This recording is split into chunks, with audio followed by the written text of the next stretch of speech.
Hello, good morning po. Magandang umaga, Luzon, Visayas, Mindanao. God bless sa bawat isa. Alas 6:25 na umaga sa araw ng Lunes, 17 sa buwan ng Marso 2025. Kamusta po kayo? Pasensya po kayo sapagkat yung oras natin talagang nagbavari dahil nga po sa sitwasyon dito sa bahay. Anyhow, we'd like to thank God for this opportunity na tayo nakapag-broadcast. Salamat lang sa Panginoon sa pagkakataon.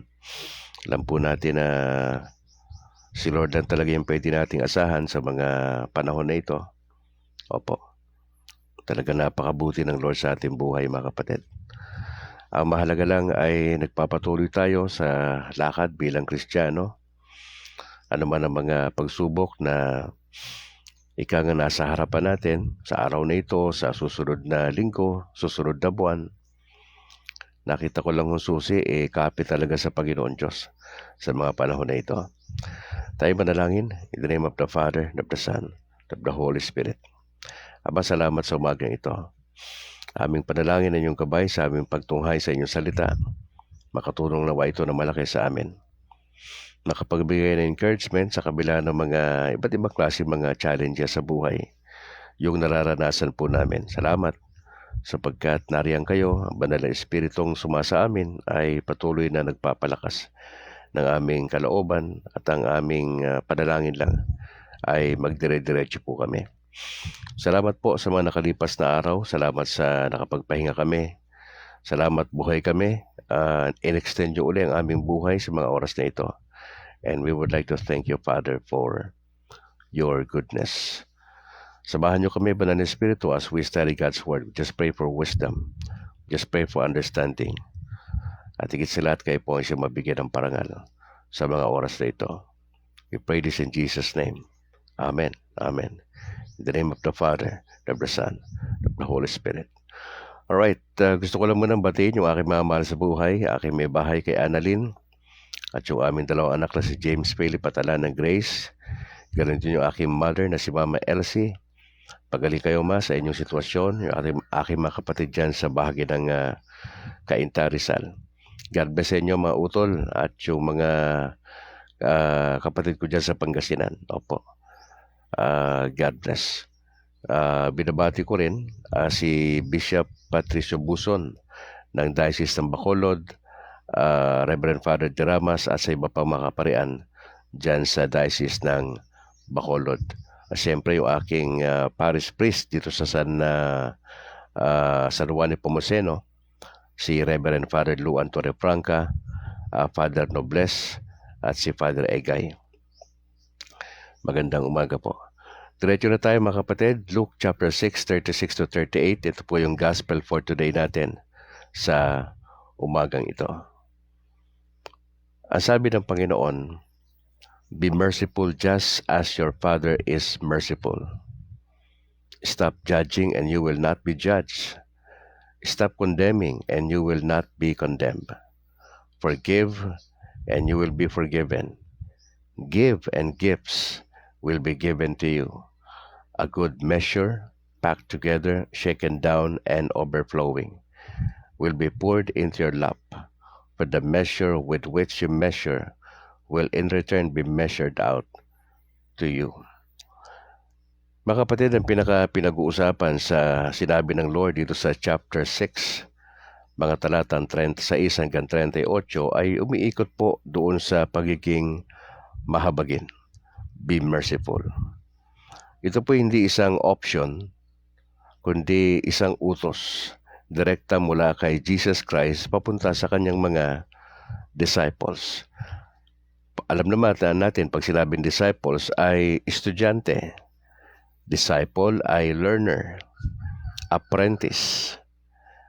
Hindi lahat ng Katoliko ay disciple. Pwede natin sabihin yan. Sapagkat hindi naman lahat ay merong pagnanais sumunod sa kalooban ng ating Panginoon Diyos. Kaya nga mahalaga sa atin bilang Katoliko na meron tayong desire na to be one. Dapat tayo ay FOJ. Ano yung FOJ?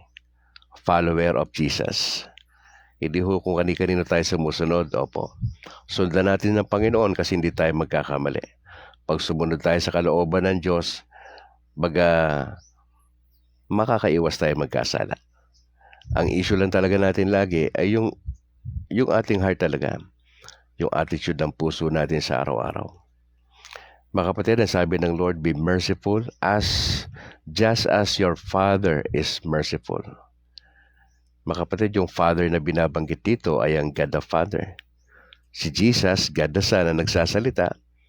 Ang sabi niya sa mga disciples, be merciful. Sino yung pattern ng pagiging merciful? Ang God the Father. Now, going back in the Old Testament, mga kapatid, bagamat ang Israelites, ang Israel, ang bansa na pinili ng God the Father ni Yahweh, ay paulit-ulit na nagkakamali, paulit-ulit na nagkakasala.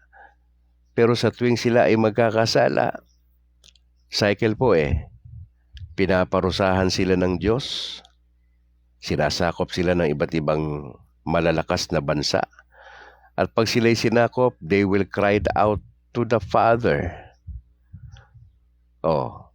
Anong gagawin ng Diyos pagka sila ay humingi na ng saklolo? Nagpapadala ang Diyos ng deliverer. Kapag ka nagpadala ng deliverer, napapalaya sila doon sa mga bansa na kumukupkup sa kanila. Tapos, anong gagawin nila? Balik na naman sila sa pagkakasala. Ganun po yung cycle in the Old Testament Paulit-ulit na lang ho yun. Wala hong pagkatuto ang bayan ng Diyos sa Old Testament. Pero makita mo doon, sa kabila ng patuloy na nagkakamali, patuloy na nagkakasala, ang bayan ng Diyos ay patuloy pa rin ho ang pagiging merciful ng Diyos. Hindi tumitigil. Tayo, titigil tayo Kasi meron tayong limitasyon. Pwede tayo magbilang sa daliri natin etong tao na to, sobra na to Di ba ganun tayo? Pwede Ayaw natin na lalamangan tayo ng todo-todo. Ayaw natin na aabusuhin tayo. Ang tao ganun, bibilang tayo. Ito, 2 beses lang to. Pag pangatlo to, bibinggo sa akin to Di ba? May ganun tayo. Pero ang Diyos, mga kapatid, hindi ho. Hindi nagsasawa ang Diyos maging merciful. Bakit? Kasi alam ng Diyos yung capacity ng tao na kanyang nilikha. Tayo talagang nakapag-confess ka na sa pare, etc. May tendency ka to commit sin di ba? Merong tendency, ang laki ng porsyento, 95%. Di ba? Magkakamali tayo. Nakakatulong pa dyan sa pagkakamali natin yung hindi tayo seryoso sa relasyon sa Panginoon Diyos, di ho ba? Hindi natin siniseryoso yung yung kahalagahan ng pagiging Katoliko na totoo, na base sa salita ng Diyos. Mas pinapahalagahan ng Katoliko ang trabaho, ang relasyon sa kapwa kaysa sa ating personal na relasyon, di ho ba? Sa aming sitwasyon po ngayon ang lakas po ng temptation na tumalikod sa Diyos Ang lakas ng temptation na yung bang magkaroon ng doubts, di ba? Pero ang nagpapalakas lang ng loob kay Brad Calix nandyan po kayo na nagdadasal sa amin. Nandyan po kayo na walang sawa na inilalapit kami sa Diyos. Yung malaman namin na nandyan kayo sa likuran ho namin. Malaking encouragement po sa amin yan na magpatuloy, mga kapatid. Kaya itong be merciful na ito, mga kapatid, sa totoo lang, isa po ito sa dapat nating maging bahagi ng buhay natin bilang Katoliko. Kasi kung wala po tayong awa, lahat papatulan po natin Nakita nyo mga video natin sa social media. Wala na ho yung pagiging merciful Iilang piraso na lang sa planeta ng Earth ang gagawa nitong pagiging merciful. Ang pattern, ang God the Father. Ano pa yung kabilang dito? Kung tayo ay merciful, hindi tayo hahatol. Ang sabi ng salita ng Panginoon, stop judging and you will not be judged. If we are merciful to others, hindi tayo hahatol. Sabi ng Lord, stop condemning. Hindi niya sinabi, diretso niyo yan. Sabi ng Panginoon, itigil po yung paghatol. Itigil yung pagkukondena. Kasi pag ginawa natin to sa ating kapwa, may balik ito. Ganun ang prinsipyo ni Jesus. Pag gumawa ka ng isang mali, may balik ito sa atin. Hindi lang niya sinabi na stop judging. Hindi lang niya sinabi na be merciful. Kundi sabi ng Lord, forgive. Pag merciful tayo, hindi tayo humahatol, hindi tayo nagkokondena. Kung merciful tayo na Katoliko, tayo ay marunong magpatawad. Yan po yung prinsipyong lumulutang dito. Marunong tayong magpatawad. Pansinin nyo, sabi ng Lord, forgive and you will be forgiven. Sa madaling salita, kung hindi tayo marunong magpatawad, maski na anong lapit natin sa pare, wala rin kwenta ho yun. Walang kwenta yun. Ganun lagi yun. Lalapit ka pa lang sa pare, i-approach siya para mag-confess ng kasalanan, pero deep inside sa ating mga buhay, ayaw natin magpatawad sa may mga atraso po sa atin, masyado tayo ma-pride. Wala rin ho yun. Wala rin ho yun, mga kapatid. We have to forgive. Kung tayo ay merciful, hindi tayo hahatol sa ating kapwa, hindi tayo magkokondena. Pangatlo, matututo tayo magpatawad. Ano pa yung pagiging merciful ng Katoliko? Magbibigay ka. Ang sabi dyan, give, ang sabi ng Lord. Hindi na niya sinabi na be merciful.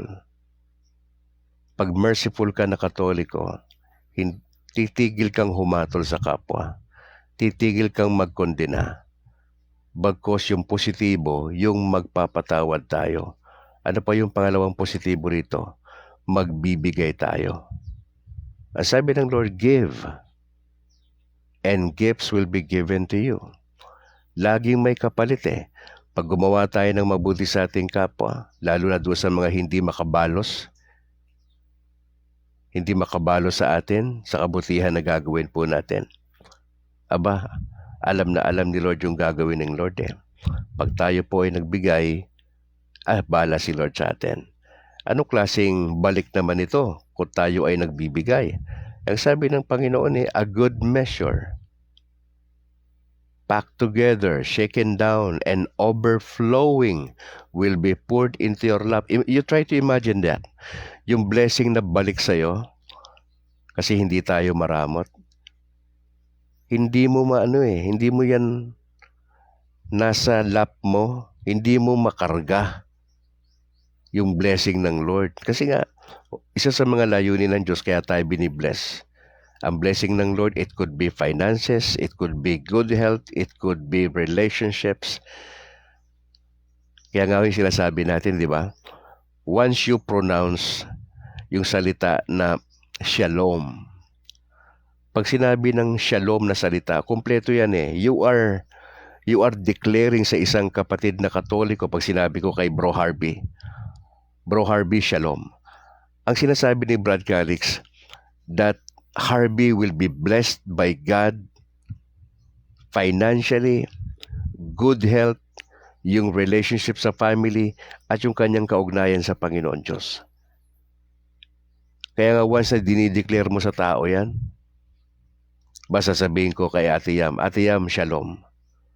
Ang gusto ko mangyari kay Ate Yam, na ibibless siya ng Diyos, package, yung totality ng kanyang trabaho, pamilya, relationship. Pag sinabi ko yan kay Kuya Bingo, shalom. Hindi lang finances yung sinasabi ko na ibibless siya ng Lord, kundi yung kabuuan ng kanyang buhay. Ganon din kay Brad Cortez, kay Ate Rosa Tadeo, pag sinabi ko sa inyo na shalom, ang aking panalangin that God will bless you, yung kabuuan ng buhay po ninyo. Alam mo, ang Lord pag nagbibless ang Lord, kompleto. Hindi siya patingi-tingi. Hindi ho, walang patingi-tingi sa Lord. Sa kabila na tayo unmerciful minsan, tayo ay mapaghatol minsan sa kapwa, nagko-condemn tayo paminsan-minsan, ayaw natin magpatawad, ayaw natin magbigay. Pero mapapansin mo si Lord, hindi ganun.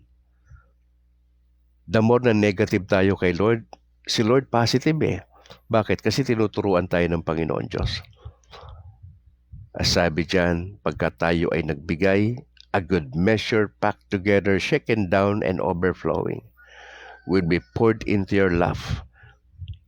Sabi niya kung anong klaseng sukat yung ginawa mo, ganyan din yung sukat ang balik-balik sa'yo.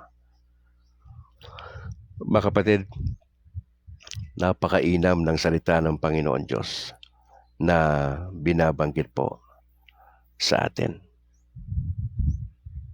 Mga kapatid, may binanggit po si Santo Papa sa kanyang homily noong September 2016 patungkol po dito sa being merciful. At nais ko lang humbanggitin ng ilan. Ang sabi niya sa kanyang homily, the church can be nothing other than a sacrament of God's mercy in the world at every time and for all of mankind.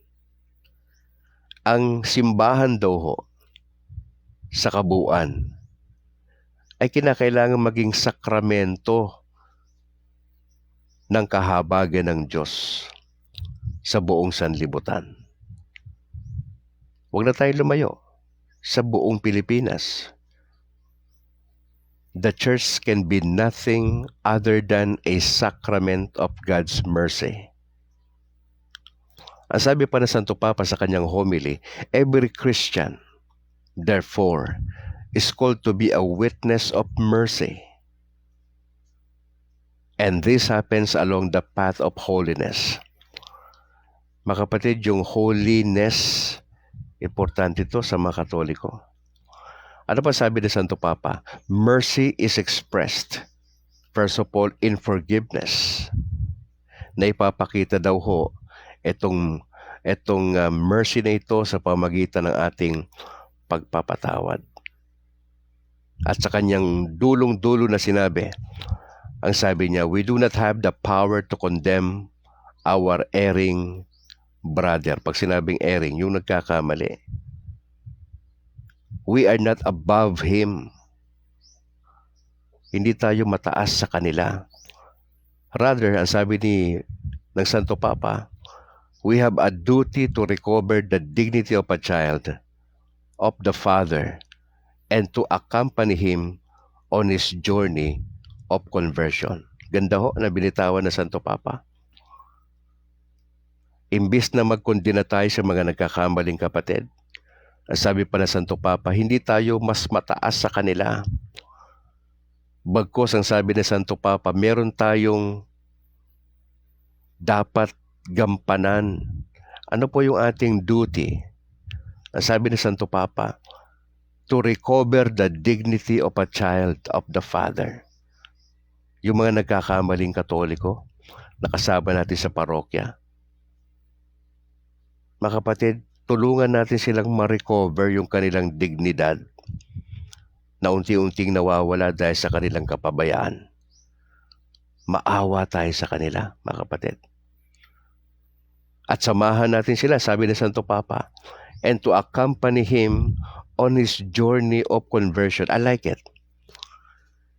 Kasi nga merciful eh. Kasi pag wala kang awa, pabayaan mo lang yung kapatid na Katoliko.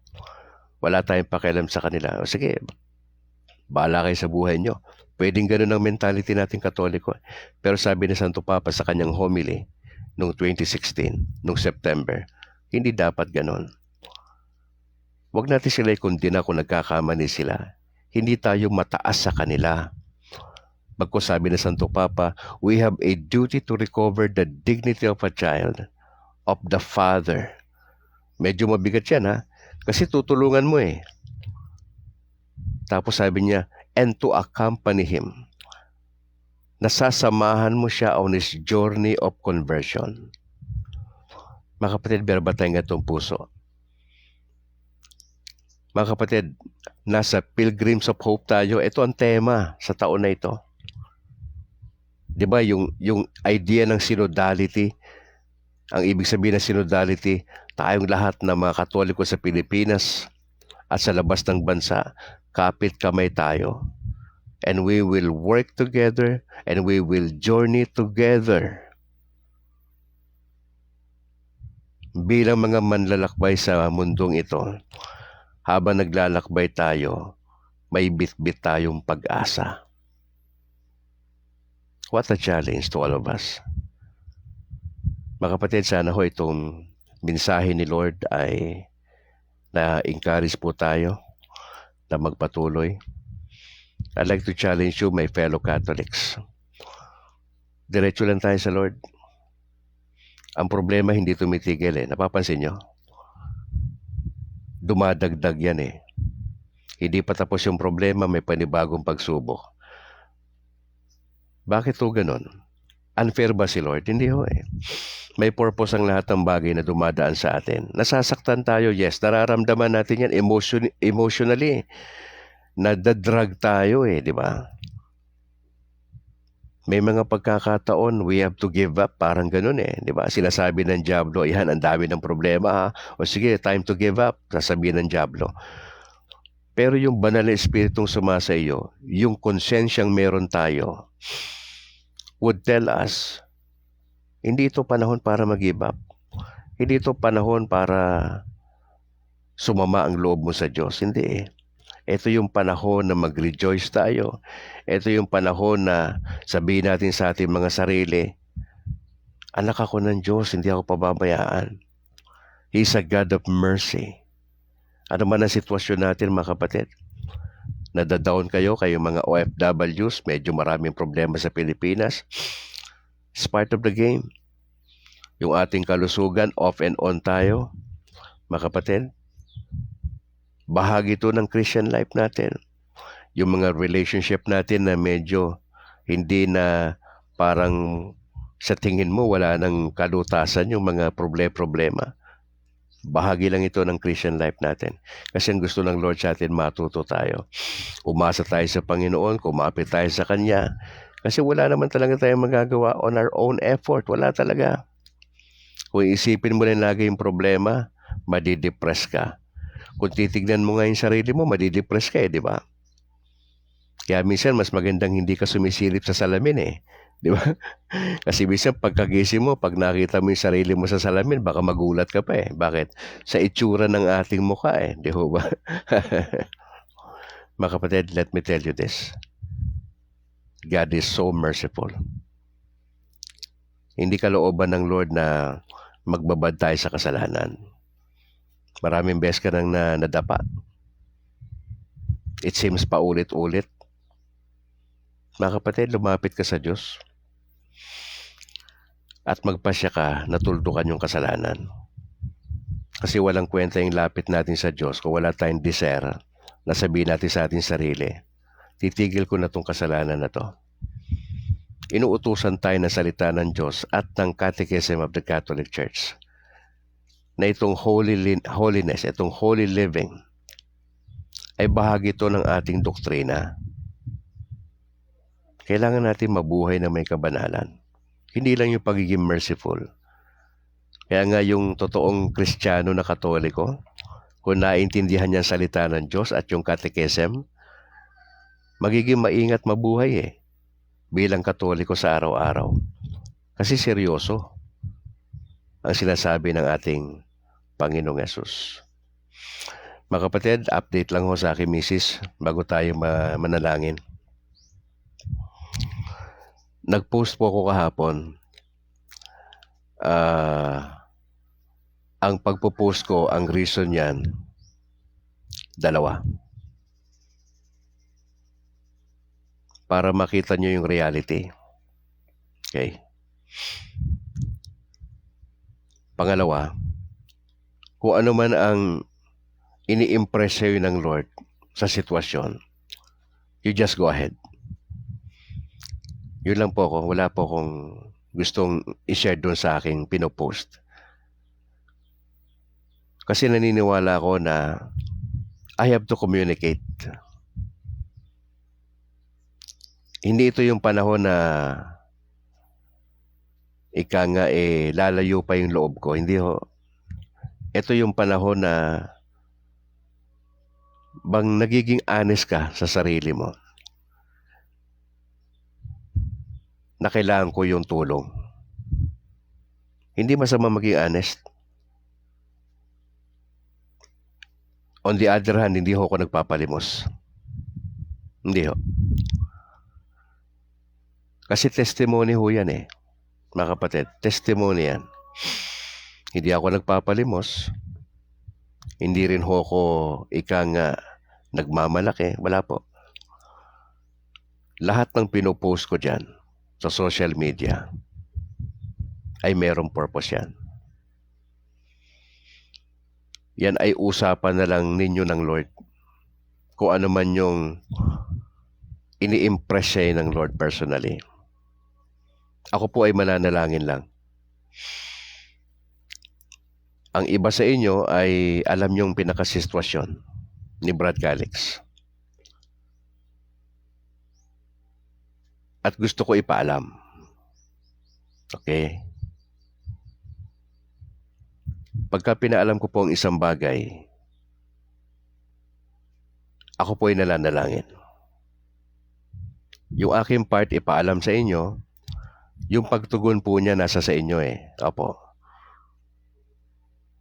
At ang aking sagot lang dyan, panalangin para sa inyo, at yung pag-aantay. Kasi pamilya po tayo. Now, ito po yung ministry natin Ito po yung apostolate ni Brad Calix Napapansin nyo na apektuhan tayo sa oras, di ba? Dati consistent tayo Nung hindi pa na-hospital si Mrs. Consistent tayo. 5:50 lang, ume-ere na ako Pero ngayon, nagbabago yung oras. Ngayon, isang beses na lang nagbo-broadcast. Nung nakalipas, wala talaga. Huminto talaga tayo. Mga kapatid, gusto ko itong ituloy. Ayoko masyado magpa-apekto sa sitwasyon. No, para maituloy ni Brad Calix ito, kailangan natin makapag-focus.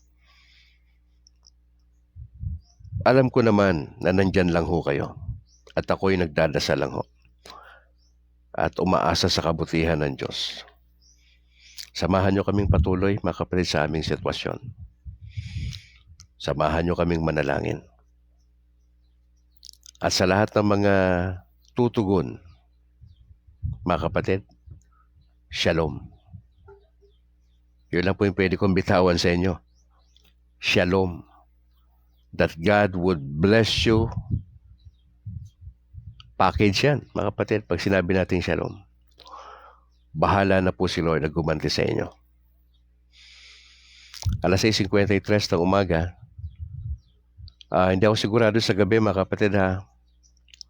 Pero pag nakita nyo lang ako sa gabi, yun lang po yun. Opo.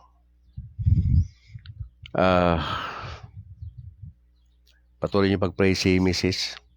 Bukas po ay may mga lab test kami si Mrs.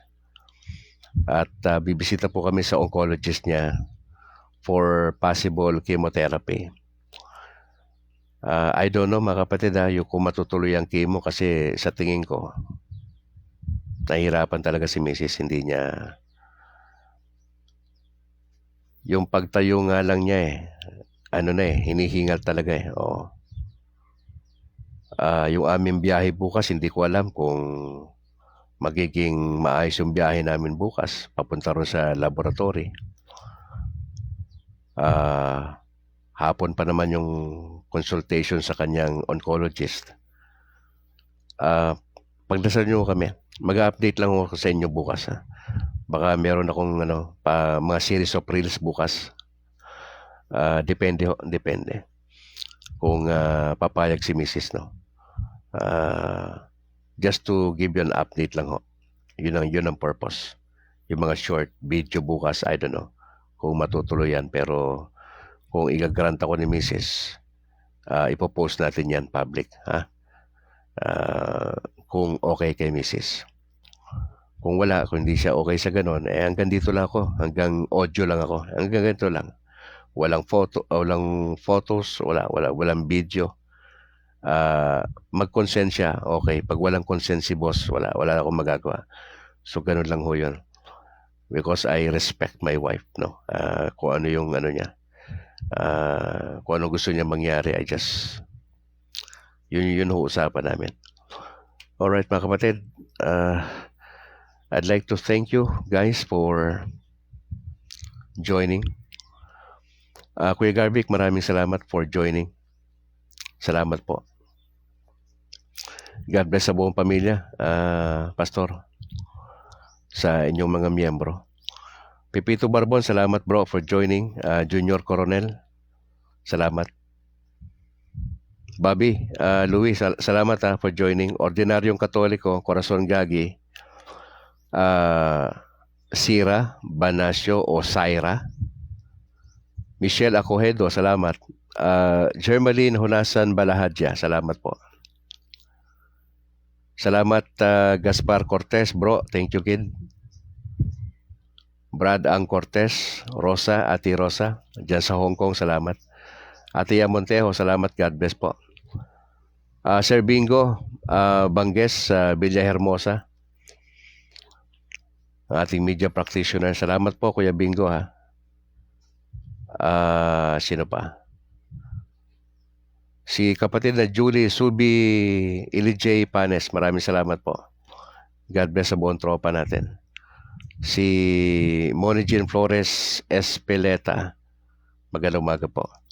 Bro Harvey, ang aming Vice President po ng Diocese ng Bacolod sa Catholic Faith Defender. Bro, God bless. Si Raydan Garcia, maraming salamat bro. At kay Raydan Garcia, oo. Maraming salamat. At sa iba na hindi ko nabanggit, mga kapatid. Tayo po'y manalangin in the name of the Father, and of the Son, of the Holy Spirit. Ama, salamat po sa umagang ito. Tulungan nyo kami na maging mahabagin sa kapwa. Kasi kung mahabagin kami sa aming kapwa, matututo kami na hindi humatol sa kanila. Matututo kami magpatawad. Matututo kaming magbigay sapagkat ito yung epekto ng nakaranas ng kahabagan ng Diyos.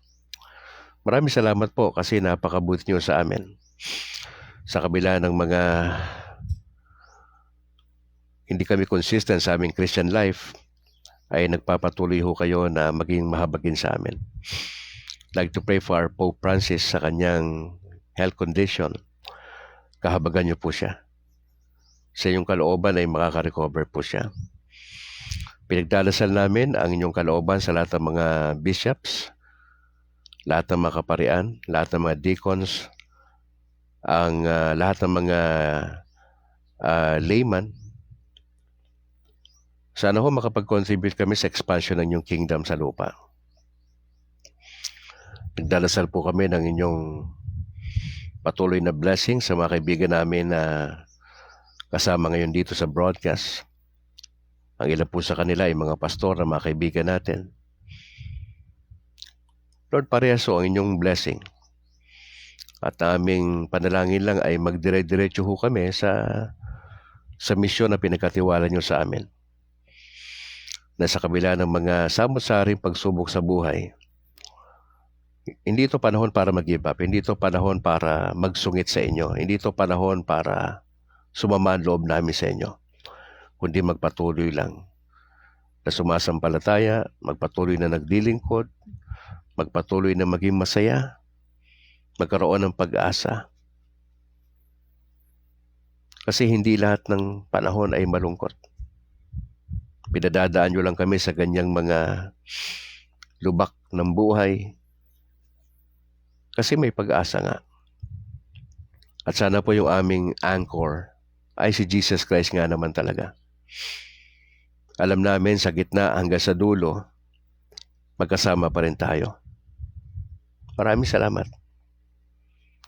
Lord, bahala na kayo sa akin may bahay. Pinapasa Diyos ko po ang kanyang sitwasyon. Labis ako nasasaktan sa araw-araw. Pero wala kami magawa kundi manalangin. Ipasa Diyos ang lahat. Kasi alam namin, Lord, na mas maganda yung plano niyo sa kanya. Maraming salamat sa Catholic community na nagdadasal para sa aking may bahay. At tulungan niyo ko na magpatuloy sa apostolate na ito. Aaminin ko, mabigat ito para sa akin. Hindi ito ganun kasimple. Pero naniniwala ako na makakayanan po namin ito. Lord, patuloy na blessing para sa aming bayan, sa aming Pangulo. Sa kabila ng medyo may problema ang bansa namin ngayon. Sana sa dulo ay merong realization yung mga mambabatas na hindi magkanya-kanya. Sana sa dulo ay may totoo na relasyon sa kapwa. Marunong magpatawad. Marunong mahabag sa kapwa. Lord, samahan niyo kami sa maghapong ito. Alam namin na ang pagsubok ay hindi nawawala. Nagpapatuloy. Pero alam namin na mas malakas ang inyong presensya. Mahalaga na kami ay magdire-diretso po sa inyo. We just want to thank you, Father. Maraming salamat po. We pray this in Jesus' name. Amen. In the name of the Father, of the Son, of the Holy Spirit. Mga kapatid, maraming salamat for joining. Pakishare po itong video na ito kung sa tingin nyo ito ay makatulong sa Catholic community nationwide. Sa ngalan po ng aking may bahay, na si Annalyn, at yung aming dalawang anak na si James Ferry Patalana Grace, Brad Calix mula rito sa Negros Occidental. To God be the glory. Ingat po kayo. Ingat po kayo mga kapatid. Humabol si Monjean Flores Espeleta. Maraming salamat po. Ingat kayo and bye for now.